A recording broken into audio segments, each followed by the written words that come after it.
Okay, hi everyone. This is Jim Ruddy from. I'm the admin for this group. Testing times are all in at the moment, so what I thought I'd do is maybe over the next few weeks or months, as it's looking, I might start trying to put up a few lessons or a few tips and things that you can do with your kids to help them with their creative writing.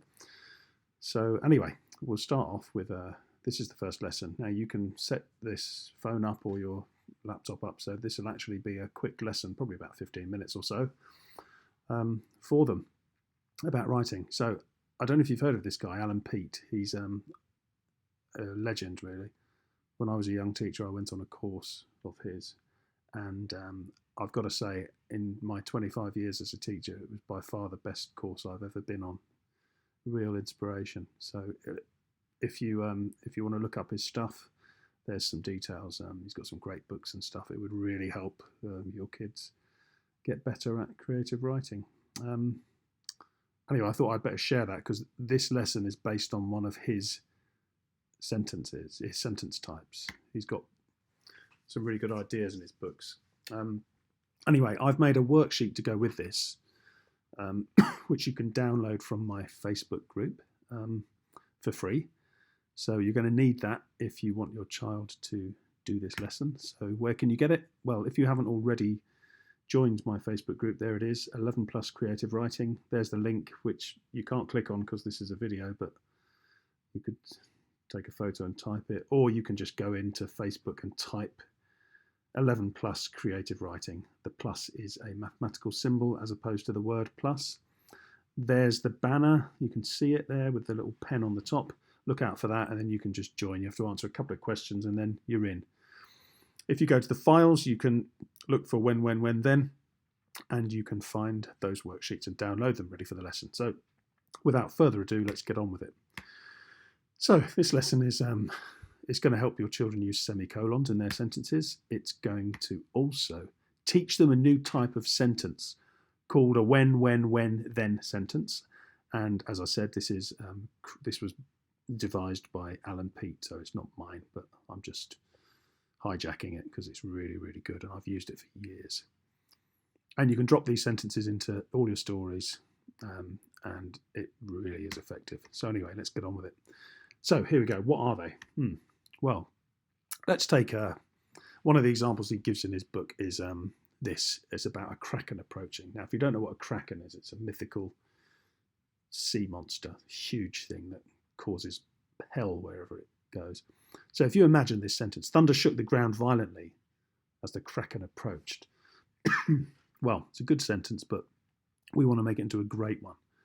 So we're going to use this theme to create a when, then sentence. So if you imagine this kraken is approaching, well, if you were there watching it, what would it look like? What would you see? What would you hear? What would be happening? Maybe you would there'd be thunder, dark clouds. There might be the waves swelling, the clouds gathering, all kinds of stuff. You might hear screaming and screeching, whatever. So this is how we do it. So here is a when, then sentence. So when tumultuous thunder shakes the ground, when blinding light tears the sky, when storm clouds block every ray of hopeful light, then you know the kraken is approaching. I mean, you just listen to that and compare it to the example at the top. It's just streets apart, isn't it? It's such a great type of sentence. Really builds up the suspense, and it just, it tells you that something is happening, and it leads into it. So, and you can see, look at the structure. I've done it in color just to kind of help a bit. So we have the first when in blue, and that's followed by a semicolon. Then you have the second when in black. That's also followed by a semicolon. And then you have the third when in red, which is followed by a comma. So we've got two semicolons separating the whens, and the last one is a comma. It's very important to make it correct. And then you finish off with the then. So it's a really effective type of sentence. Now, we'll do a couple more examples, and you can you'll soon get used to it, and you'll be able to drop these in, every time you do a piece of writing, really. You would only have one per story, really. Less is more. You wouldn't really drop more than one of these in to a story. It would be overkill. So anyway, I'm going to give a few more examples, and the best thing is if you've got the worksheet in front of you, you can probably stop and pause this video and give yourself a chance to have a go at the tasks as we go through. I'll tell you when to stop, and you can follow the lesson through on the worksheets. So now the next scenario is a haunted house, kind of a classic, really. At some point in your 11 plus journey or your Key Stage 2 journey, you're going to come across this kind of thing. So let's imagine it then. If we're introducing a haunted house to our story, well, we can have a sentence like that, the paint peeled off the haunted house, or we can drop in a when, then sentence. Now again, we're leading up to this green bit at the bottom, then you know it must be a haunted house. So just picture it, imagine you're there, stood outside it. When you look at it, when you look at the doors and the windows, what does it look like? What can you hear? How does it make you feel when you start approaching it or go in the gate, for example? So all these things will help you create those three whens. I'm thinking about the hairs on my neck pricking up. I'm thinking of hearing some shrieks or cries from inside. I'm thinking of flickering lights or twitching curtains, all those kind of things. Anyway, pause it now, and why don't you have a go on the worksheet at writing your own when, then sentence. Three things that make this haunted house look and feel like a haunted house. If you get stuck just up there at the top in the title, you'll see it's remember. We have the first when, semicolon, second when, semicolon, third when, comma, and then we finish with this green bit at the bottom. So pause now, have a go, and come back when you're ready. Take your time, there's no rush. Welcome back. Hope you've paused it and had a go. I'm going to now share with you my one. And the more you share and the more you see, then the better you'll get at this. So I decided to go for this. When the curtains upstairs twitch, although the house is supposed to be empty. When the hairs on your neck stand to attention as soon as you enter the front gate. When even the flowers refuse to grow in the gardens. Then you know it must be a haunted house. Great build up to that final green then bit, isn't it? These sentences really, really work. They're fantastic. And over the years, I've seen them completely transform children's writing. They're just brilliant. So, notice the second and third whens in this sentence. I've actually included a little bit of a personification in there as well. Hairs on your neck, standing to attention like soldiers. Flowers refusing to grow, as if it's their choice. So adding an element of personification in here just adds further flair to your work. So take what we've learned here and bring that to the next example now, and see if you can improve throughout the course of the lesson. Okay, great. So next one. Let's look at this scenario now. Christmas. Well, long way away, whichever way you look at it, a long way back or a long way forward, but we all know what happens at Christmas, something dear to all our hearts. Well, how do we know Christmas is coming? Think about the things that you see on the streets or in your houses, the things you hear and how you feel as Christmas is approaching, and that will give you a great insight into what you can use as your whens. You can think about the weather. What Christmassy things do you see and hear that you don't normally see at other times of the year? Carols singing, you've got the smell of mulled wine, mince pies, Christmas presents, you've got Santa, you've got excited kids, you've got snow. Well, the list is endless. All you have to do is pick three whens, weave them together nicely so that they sound good, tweak it, and come up with your final version. You've got the worksheet in front of you. Have a go. Pause this while you do that. Take your time. There's no rush. It's better to spend a bit longer and have something worthwhile.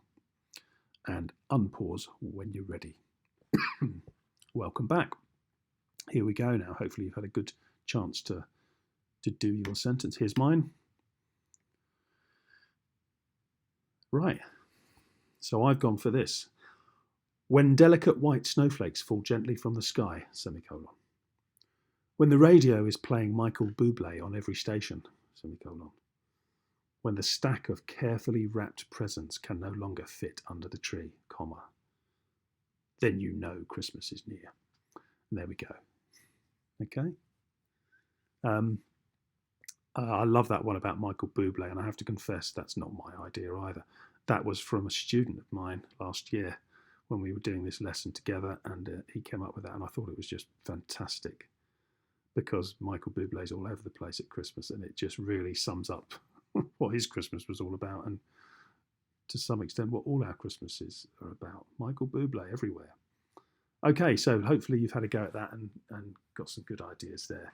If now you're not allowed on Facebook, I know that, but with your parents' permission, or if they're with you, they could post.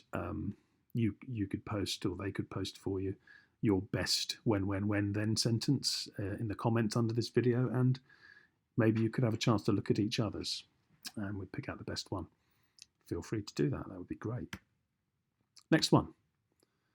Okay. Okay, here we go. Now, disaster on holiday. Another common theme. Lots of our stories tend to have an element of disaster or things going wrong in them. So these sentences are perfect for that. So the plane's delayed and I just knew the holiday was going to be a disaster. So what things can happen to signify that the holiday is going to be disastrous? What could go wrong? Well, what could go wrong on the way, on the journey? What could go wrong in the morning, getting ready to go? Or what could go wrong at the airport?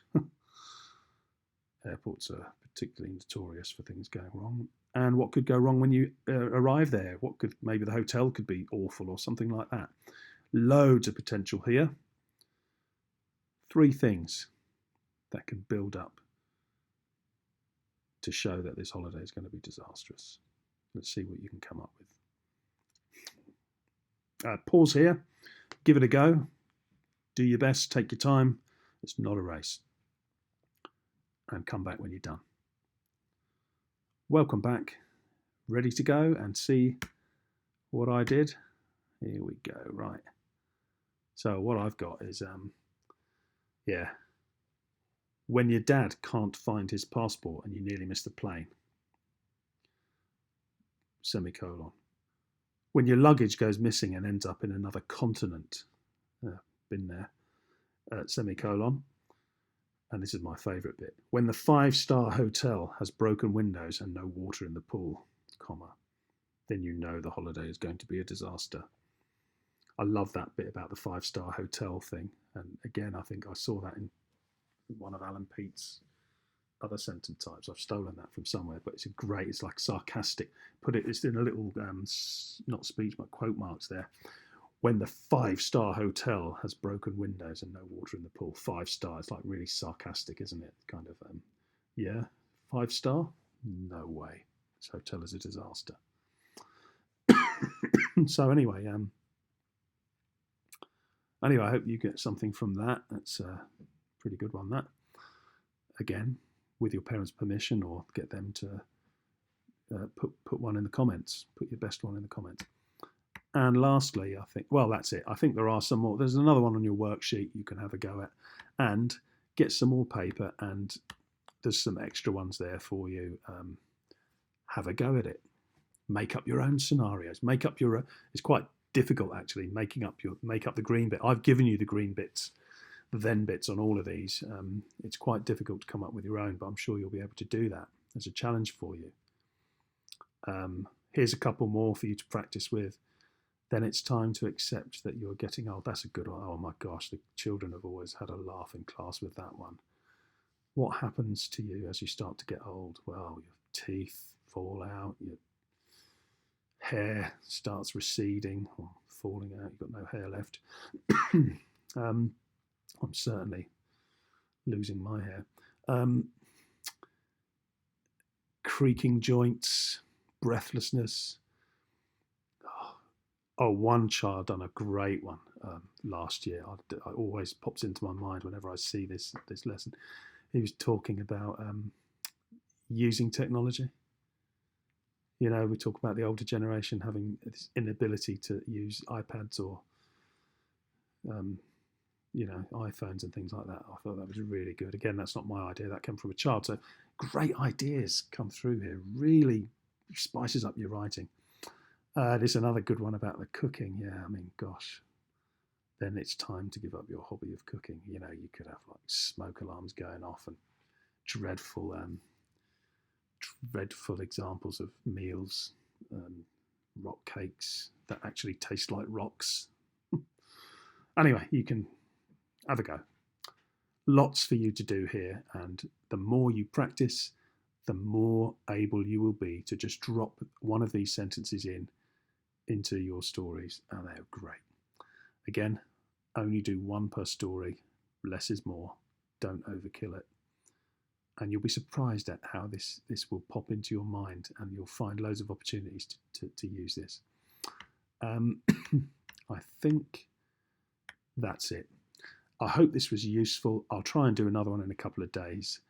And stay safe and all the best. Leave some comments, please, and share it with other people so that you know, others can come and have a look too. I'd really appreciate that. Shares and likes and things like that would be great if you've enjoyed it. If not, well, there's not much I can do about that now. All right, all the best. Bye for now.